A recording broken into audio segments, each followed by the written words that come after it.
mostly good literature. All right, it looks like we are live. Good afternoon, everyone. Welcome to another installment in the Monticello live streams. This week we're focusing on the relationship between Thomas Jefferson and Benjamin Franklin. And it's my pleasure today to moderate this live stream, host it, and we are going to be talking with Philipp Ziesche, who's the associate editor of the papers of Benjamin Franklin at Yale University. And we're really excited to have Philipp on with us today. I love it when we have guests who are in documentary editing projects because they really have this they have a very unique perspective on the historical figures they talk about that we discuss. So Philipp, welcome to a Monticello live stream. We're glad to have you. Thank you so much. Thank you for having me. It's good to be back at Monticello, at least in spirit. That's right. You have been before. Why have you been at Monticello before? I should ask. I was a fellow at the International Center for Jefferson Studies twice, actually. But the second time I was the Gilder Lehrman Junior Research Fellow in 2005, 2006. And that's why I started writing my book, Cosmopolitan Patriots, Americans in Paris in the Age of Revolution. And it was just, I mean, it's one of my favorite places in the world, really. It was a great place to work, and it's, extremely beautiful. I agree. The center is a terrific, benefit to us at Monticello because we get the benefit of meeting and then establishing connections to so many scholars engaged in lots of different work. So, Philipp, let's talk. Speaking of that work, before we really jump into the topic, you work for the papers of Benjamin Franklin, housed at Yale University. Tell us a little bit about your work with the papers and a bit about what that project involves and what you do. So the project has been going on since the early 1950s, when my parents were teenagers, and it has collected. I mean, the goal of the project is to publish everything that Franklin wrote during his lifetime and all the correspondence that was addressed to him. And the project has collected over 30,000 documents, and we have photostats of all of them in our office in New Haven. And since the 1950s, a series of editors, and now me and my 6 colleagues, our job is to transcribe these documents, which, if you ever seen 18th century handwriting, that's sort of a challenge in itself. To describe them as accurately as possible, and then we annotate them, which means we identify people, places, events, unfamiliar concepts, and we put the documents into their larger historical contexts. And then we pull the transcriptions and the annotation together and publish them as the papers of Benjamin Franklin. And Yale University has been publishing them since the beginning, and now there are 43 volumes to date, and there will be probably 47 altogether. And it began with Franklin's birth and will end with his will, presumably, and then some addenda maybe. But very good. So it's been it's certainly one of these great publishing projects, documentary editing projects that has to some degree made access to these papers much more widespread, particularly in their digital iterations. Yes. Than they would have been prior, right? Yes. I mean, the Franklin papers were unusual in that we had the text of the documents online with the help of the Packard Humanities Institute long before other projects put their documents in annotation online. And now everything is on Founders Online, including the annotation. And so the Franklin papers have been a little bit in the sort of forefront of making this stuff available online. So we're a little proud of that. But yeah, you can find all our annotation and all the documents on Founders Online, up to where we are. I mean, up to volume 43, I think. Great. Well, let's dive in a little bit and talk about Jefferson and Franklin. Let's talk about how they met. So, how do they first meet? How do they establish? I mean, Jefferson knew of Franklin, right, long before Sure. we ever met him. But talk to us about that. How do they first meet each other? So Franklin and Jefferson met for the first time at the Second Continental Congress in Philadelphia in the summer of 1775. And Franklin had just returned from England, where he had been a colonial agent for almost a decade for Pennsylvania and some other colonies, and where he had tried to work toward a reconciliation between the colonies and the British government, ultimately unsuccessfully. But of course, he could already look back on a very long career as a printer, a publisher, a scientist, an inventor, a public official. And he was extremely well known throughout the colonies and throughout Europe. Whereas Jefferson, on the other hand, was just a young lawyer who had been in the Virginia House of Burgesses since I think 1769, but was really not very well known outside of Virginia. The reason he was known in Virginia was that he had written a very influential pamphlet called a summary View of the Rights of British America, that made a very sort of eloquent and passionate case for American independence. But he was one of the youngest, Jefferson was one of the youngest delegates of the Second Continental Congress, and Franklin was one of the oldest.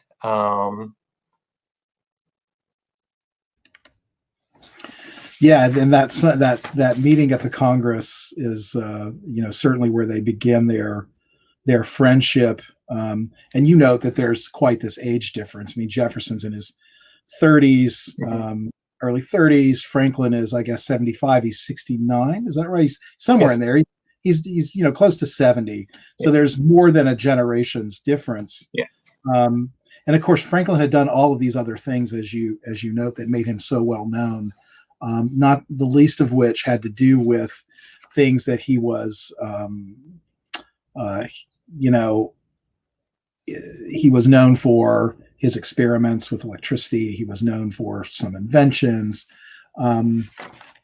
This difference in age, and experience, how does that affect their relationship in some way? I mean, how does Jefferson, maybe view Franklin, since he's a senior statesman? I don't know. Does that affect their relationship in some?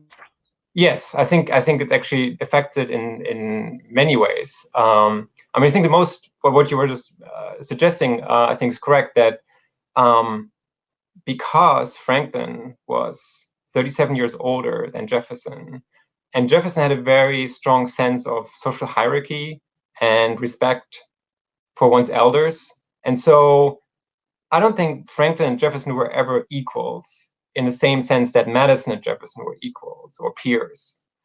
Jefferson always viewed Franklin with a great amount of respect and a great amount of deference, and somebody, but not as sort of a close friend or peer. And also, I think what made Franklin particularly important to Jefferson was that Franklin was a role model of how Jefferson himself could be a public figure. Because on the one hand, Jefferson was very ambitious and was very interested in political power, but he also had a great variety of other interests, like literature and architecture and science. And Franklin was a model of how you could combine all these things, how you could be an author and a diplomat, and you could be a scientist and a public official. And so, Franklin was also this very cosmopolitan figure who appreciated other cultures, who had been traveling very widely, and that was all something that Jefferson, I think, was trying to emulate in his own life. And also, the other thing, which is maybe less obvious, is that Jefferson was, for all his ambition, was also a very shy person, and I think who was somebody who was personally very reserved and sort of very, maybe not afraid, but hated confrontations and conflict. And I think in Franklin, he could see a style of leadership and a style of sort of personal interaction. I think that must have appealed to him very much, because he often would talk about how Franklin and also Washington would never give long speeches. They would always speak, very briefly, very to the point. And because they didn't speak that often and at great length, what they said had that much more impact. And I think that was something that Jefferson must have found very appealing. And the fact that Jefferson once wrote to his grandson, this was in the 19th century already, that, recommending to his grandson that he should be more like Franklin, because Franklin never contradicted anybody.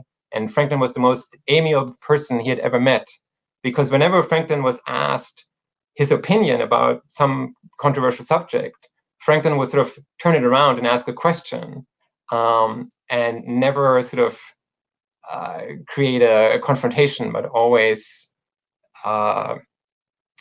make it so that the conversation could continue, amiably. Yes, that sort of puts me in mind of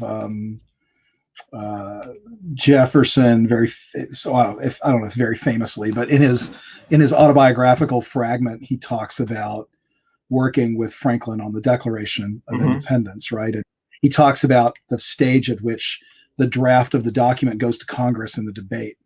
And he tells he tells what I think is a very remarkable anecdote about Franklin, right? In that, so Congress is sort of heavily editing, let's say, the draft of the committee.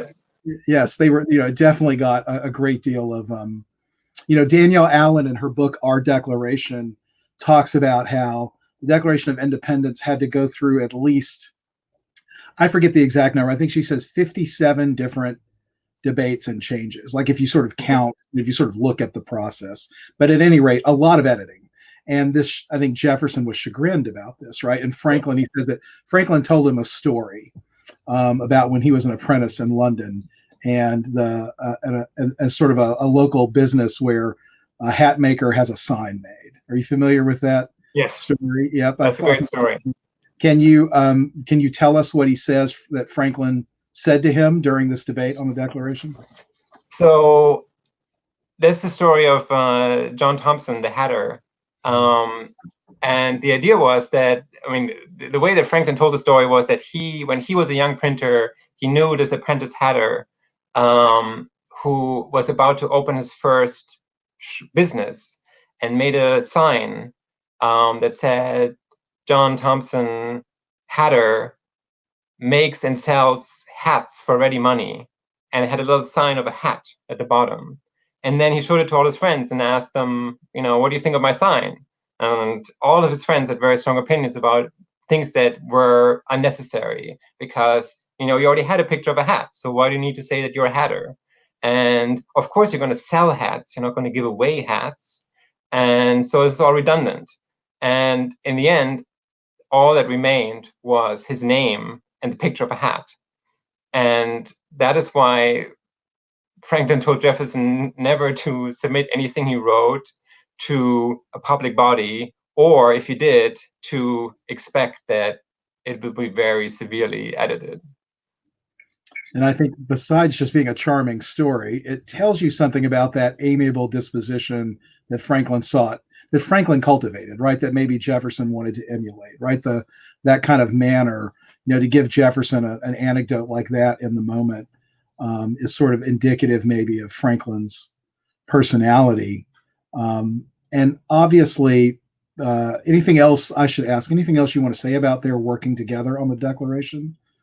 Well, the thing is that Franklin was not very much involved in the writing of the Declaration, partly because he was very ill at the time. He had the gout, which would sort of plague him for the rest of his life.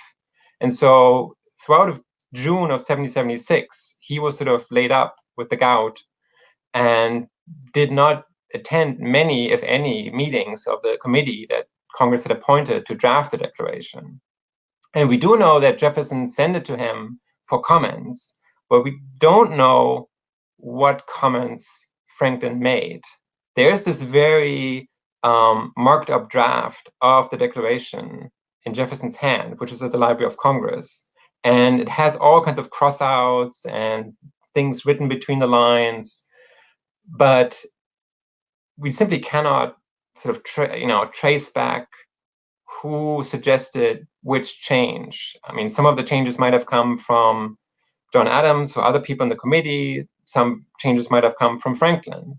But the most famous case is the issue of who suggested the change of we hold these rights to be sacred and undeniable to these rights, these truths to be we hold these truths to be self-evident. And if you look at the draft, sacred and undeniable is crossed out and self-evident is written on top of it. And some people have suggested that this is in Franklin's hand, and I don't think this is true. I think it's in Jefferson's hand. That doesn't mean that somebody else didn't suggest that change, but we simply don't know. But I think the reason that the story about Franklin being responsible for we hold these truths to be self-evident is that it rings true. It's like very much something that Franklin would do. I mean, Franklin had a great gift for finding just the right phrase. And so it would seem something that is very Franklin-esque, but there's just no hard evidence to sort of trace it back to him. But the speculation knows no bounds. There's been a lot of ink about that, and it is fascinating, that process. So yes, I agree. It does have the ring. It does sound like something that Franklin would have done.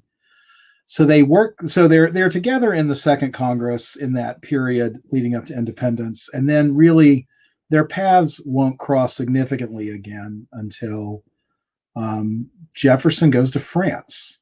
That's right. And Franklin had been there for a number of years, had played a key role. In fact, it's really, I don't think, and you can correct me, of course, Philip, but I don't think it's an exaggeration to say it was really Franklin's skill and his popularity with the French court and his diplomatic skills that gave America any hope of aid and assistance and finally a treaty with the French government, with the French crown. But so Franklin had been there for a while. Jefferson arrives there not 9 months or so before Franklin is going to leave. Tell us a little bit about their interactions in France. Both tell us about Franklin in France, and then their kind of their interactions when they're in France. Yeah, I think everything you said, I would agree with. Jefferson actually had been asked to go to France twice before. He had once, Franklin went in 1776, and Jefferson was also supposed to go at that time, but he didn't because his wife was very ill at the time. And then again, he was asked in 1781, and he refused for other reasons. But then in 1784, he is appointed to a commission along with John Adams and Franklin to negotiate commercial treaties in Europe with as many European nations as would be willing to negotiate. And that is when Jefferson, for the first and only time, travels to Europe in 1784, which had been sort of his dream, his whole life. And when he comes to France, he is introduced by Franklin to this whole social network that Franklin had built up over the preceding 8 years. And Jefferson meets many French intellectuals who would become lifelong friends of his, including Dupont de Nemours and Destutt de Tracy and Lafayette. And so he becomes very much part of Franklin's social circle. But I don't think Jefferson was ever able to. I mean, there's this famous story about how when Jefferson, I mean, that Jefferson himself told, that when Jefferson was asked, "Are you Franklin's replacement?" He said, "Oh, monsieur, no, I'm a successor. Nobody can replace Dr. Franklin." And that is often sort of taken as a charming, sort of self-deprecating story that Jefferson told. But I think actually contains sort of a deeper meaning, that because that Jefferson realized that he would never be able to take Franklin's place in French society. Because in the same text where Jefferson relates that story, he said that Franklin was more revered and loved in France than any other public figure, both French or foreign.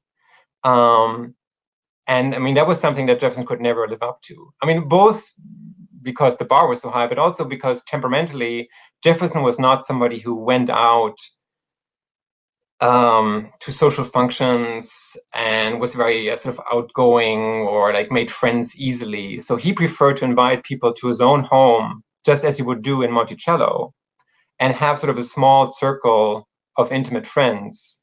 Whereas Franklin had very deliberately gone out and become a member of the Academy of Science and become a member of the Royal Society of Medicine and go to court and meet as many people as possible to, make as many friends for America as possible, and use his own celebrity and use these friendships that he was building to help the American cause. And I think that was something that Jefferson probably envied, but he could never really duplicate in his time. Yeah, I mean, Franklin had been, at least amongst intellectual circles in France, known since the 1750s, right? So, I mean, 2 decades of, I think that's really interesting. We love to share that anecdote at Monticello, about, and I've never thought of it that way, but I think that certainly makes a lot of sense. That there could I think also when people talk about Franklin in France, there's often the image of Franklin with the fur cap, and which is he did have a fur cap, that is true. But I think that image sort of suggests that Franklin was sort of an outsider in France, or somebody who's very exotic or marginal, and that's really the opposite is true. I think Franklin was as much part of the old regime establishment in France as any non-French person could ever be. And he had such sort of personal and deep relationships with people in power in France. And as you were saying, without him, the support that France gave the United States during the Revolution would just not have been forthcoming, I think. And so, speaking of him being this figure so deeply embedded in kind of old regime France, the beginnings of the French Revolution, of course, happened while Jefferson is there. The mayor of Paris's head, put on a pike, goes right past Jefferson's front door, actually, in the summer of 1789.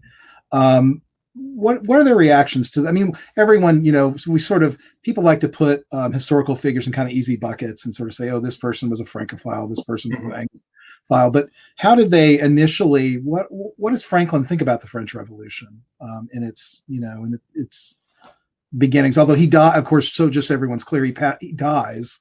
Yes, he dies in April 1790. So in the very early stages of the French Revolution, and also, of course, Jefferson leaves France in late 1789. So he is only a first-hand witness of the revolution in its very early stages. But as you were pointing out, stuff did happen even then. But Jefferson, of course, was always a very strong proponent and defender of the French Revolution. And because he saw the French Revolution as a direct continuation of the American Revolution. Because on the one hand, you had the people and the nation, and on the other hand, you had oppressive government, and there was just, it was easy which side, to take. And whatever unfortunate events might happen, this is how it goes, And for Franklin, on the other hand, as we were just talking about, his circle of friends were people who were nobles and people in government and people who had a lot to lose in the revolution. And I think that concerned him a great deal. I mean, many of the people that he knew, like La Rochefoucauld, for example, or Condorcet, were very active in the early revolution, and were very involved in efforts to reform the French monarchy. And he fully supported that. But he also knew that if the reform movement would spin out of control of the nobility, then his friends would be sort of first in line to, Yep. As I was saying, they had a lot to lose. And in the case of the ones you mentioned, that's La Rochefoucauld. That is what happens, right? I mean, they die as they're killed in the. They're killed. Many of Franklin's. I mean, one of his closest friends was Leveillard, who was killed. Condorcet was killed. La Rochefoucauld was killed. I mean, Lafayette almost, barely made it out alive. And yeah, I mean, I'm not saying that, Franklin could foresee the future and he knew what course the French Revolution would take. But I think Franklin also had a very strong attachment to the French monarchy, not because he was a fan of monarchy, but he was very appreciative of what France had done for America during the Revolution. And so he was fully aware of the inefficiency and corruption of the French monarchy. But I think his gratitude to French support made him sort of more favorably disposed toward the king than other people. That's a good point. So thinking a little bit then about, one of the last things that Franklin does in his public life, so he comes back from France. He's a member of the Pennsylvania abolition, the Pennsylvania Society for promoting the abolition of slavery. He in the first Congress that meets, right? So the first session of the Congress in New York, Franklin introduces. I think he certainly introduces at least one petition to that Congress. He may straighten me out on that. And when he about slavery and what happened. So tell us a little bit about that moment and about Franklin's kind of views on race and slavery in the New Republic. Like, his thinking shifts a bit over time, but where does he start? Where does he end up with that? So I think for most of his life, Franklin didn't spend that much time thinking about slavery. He just sort of accepted it as a part of how things were. And he owned several enslaved people throughout his life. He, in his newspapers, he would publish ads for runaway slaves, but he would also print anti-slavery pamphlets. So whatever customers wanted, he would do it. And there's no evidence in his papers that he agonized over it or spent a lot of time thinking about it, or, unlike Jefferson, for example. I mean, Jefferson's situation was very different because he had no choice but to think about slavery a great deal. And so, but as Franklin grew older, his view on race changed quite significantly, partly because through his involvement with an English charity organization that was dedicated to the education of African American children.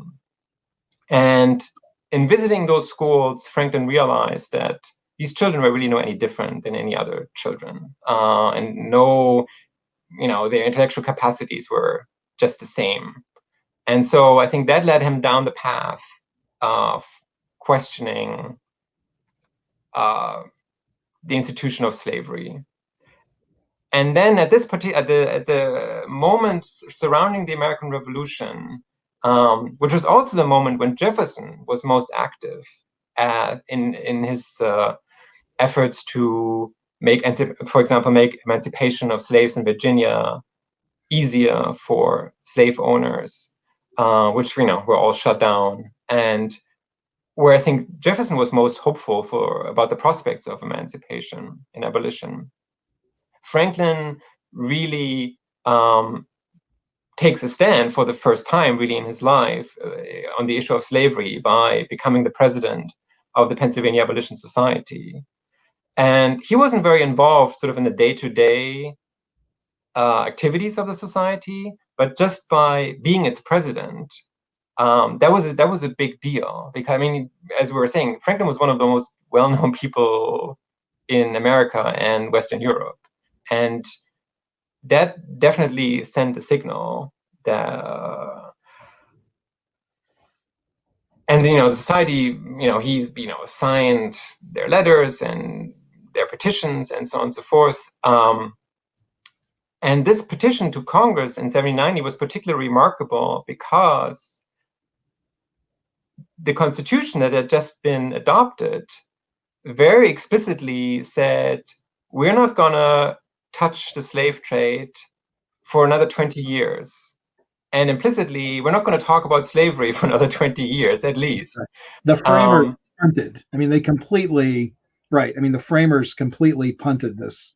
They kicked this can down the road. They absolutely wouldn't get, I mean, including Franklin, who was, of course, at the Constitutional Convention and very deliberately was, among the people who decided, let's get this Constitution done now and worry about the slave trade and slavery later. And then just, very shortly after, he submits a petition, which essentially does not only says Congress should consider abolishing the slave trade, but should consider abolishing slavery altogether. And that was really, that was quite remarkable. And I'm not sure we know, or at least I'm not quite sure yet. Maybe I will find out as we get to that point. What prompted Franklin to? I mean, Franklin knew, of course, that he was toward the end of his life. But it was still a very radical step, and I mean and it created a huge stir in Congress. I mean, people, especially the Southern delegates, were very, very upset because they had thought this issue was under lock and key and put to the side, and in fact, it wasn't. Yeah, for someone who prized moderation and amiability his entire professional adult life, this was not an act of moderation or amiability at all. So thanks for that. One of the viewers, Sean, has asked a question about, so Jefferson and Franklin both, of course, have relationships with George Washington. Jefferson's was, at least near the end, fraught, to say the least. But what about Franklin's relationship with Washington? What would you say about that? I don't think Franklin and Washington had a particularly close relationship. They certainly appreciated one another and had great respect for each other, but they just didn't have much opportunity to interact. I mean, Franklin was away for most of the war, and then Washington retired when Franklin returned, and then they do serve together at the Constitutional Convention, and there was no doubt that in Franklin's mind that Washington was the only person who would be able to become the president. And I mean, the whole concept of the presidency is really built around George Washington. And when people in France criticize the Constitution for having a chief executive who could essentially be in office in perpetuity, Franklin says, well, it's going to be George Washington, so it's going to be fine. There's nothing to worry about. And for Jefferson, he said one time that there were only two preeminent people in the colonies, Washington and Franklin. and everybody else was sort of, the B team. Not quite on the same level. But one thing that Franklin was involved in was recruiting Houdon, the sculptor, to make the famous Washington sculpture that Houdon made. Virginia commissioned the sculpture, and then Franklin had to find somebody in France to actually execute it, and he did. And he brought Houdon with him when he returned from France to America, and then Houdon went down to Virginia and sculpted it from life. And so that was something that had a lasting legacy. It's an extraordinary sculpture. I mean, for anyone who isn't familiar, it's at the Virginia State Capitol, which Jefferson designed, and is an extraordinary sculpture. So we'll wrap up soon here. One couple of other kind of final questions. So in some ways, as you noted, Franklin and Washington at the time, as Jefferson noted, were sort of the Franklin and Washington were the two members of the revolutionary kind of leadership who had this international, just cachet far and above anyone else. But I would almost hazard that today, the two to the short list of people that most people think about when they think about the American Revolution, despite the fact that the Revolution took the efforts of many, many more people than we tend to remember, right? We have a really short list. But, Jefferson and Franklin, I think, are the ones that translate more readily outside the U.S. in some ways, right? Jefferson is a polymath the way Franklin was. There are a lot of ways in which those two are. But they're what do you think their respective, Jefferson and Franklin, thinking about them, how did they imagine America's role in the world stage would be? Like, what's that like? And thinking about what they saw as the vision for America, where do you see some similarities or differences between these two? Well, I think both Jefferson and Franklin, when they were working together as diplomats in France in 1784, 1785, I think they combined both realism and idealism. On the one hand, there was the necessity to ensure the survival of the United States in a world of kings, in a world in which there were no other republics. And so you had to make treaties with whoever would be willing to negotiate a treaty. And you had to make sure that, the United States would survive both economically and, militarily, because there was always the idea that, Britain would try to reconquer America. I mean, as they actually, did in the War of 1812. And, but on the other hand, Jefferson and Franklin both were interested in trying to introduce sort of, I guess, what we would now call, human rights issues into international law. So in the treaties that they tried to negotiate in Europe, they introduced articles on the protection of civilians during wartime, the outlawing of piracy, and the treatment of prisoners of war. And so I think that's kind of the legacy of the two of them. This, on the one hand, being very realistic about how the United States needed to fit into the international system, but at the same time trying to, in whatever way they could, make international relations, and also especially war, which was a constant reality in the 18th century, slightly more humane, less brutal. And then finally, to wrap up, Philip, because we're a little over time, but well worth it.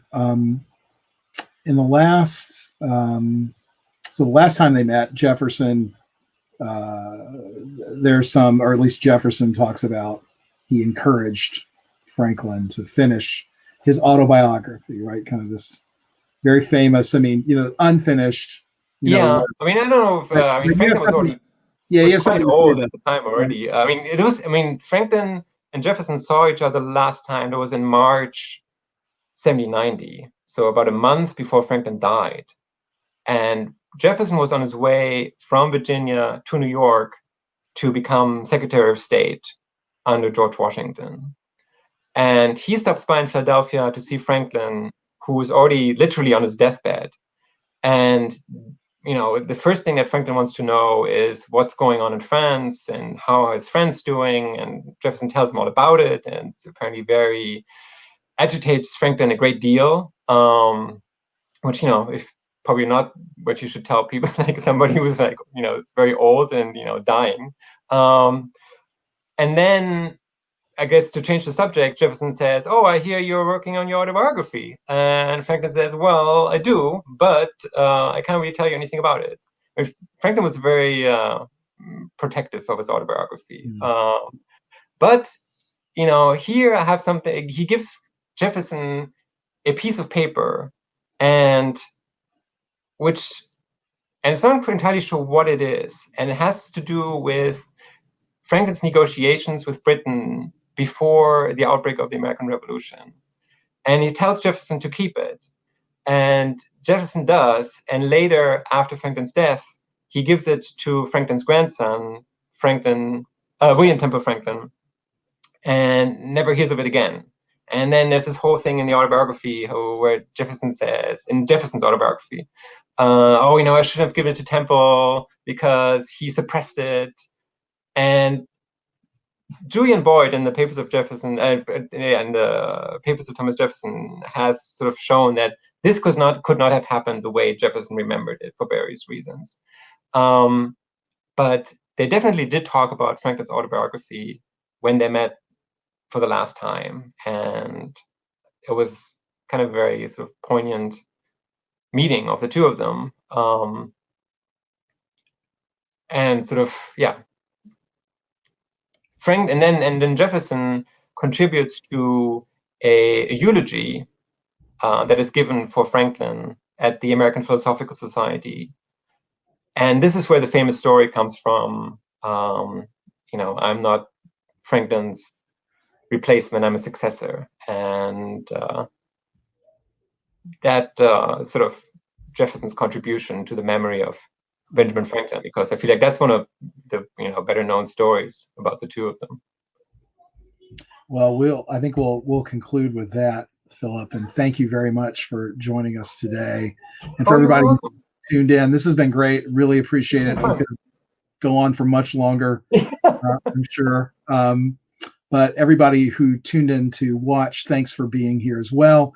We won't have a live stream next week. We're going to take the week off, but we'll finish the year with a special kind of behind the scenes live stream where you can see and meet some of the many, many colleagues of mine at Monticello that help us preserve, share, and preserve Monticello, and then share what we know about Monticello and Jefferson with the wider world. And Philip, thanks for you playing a part in that with us today. Oh, again. Thank you. It was fun. Take care, everyone. Be safe. Too. Bye-bye.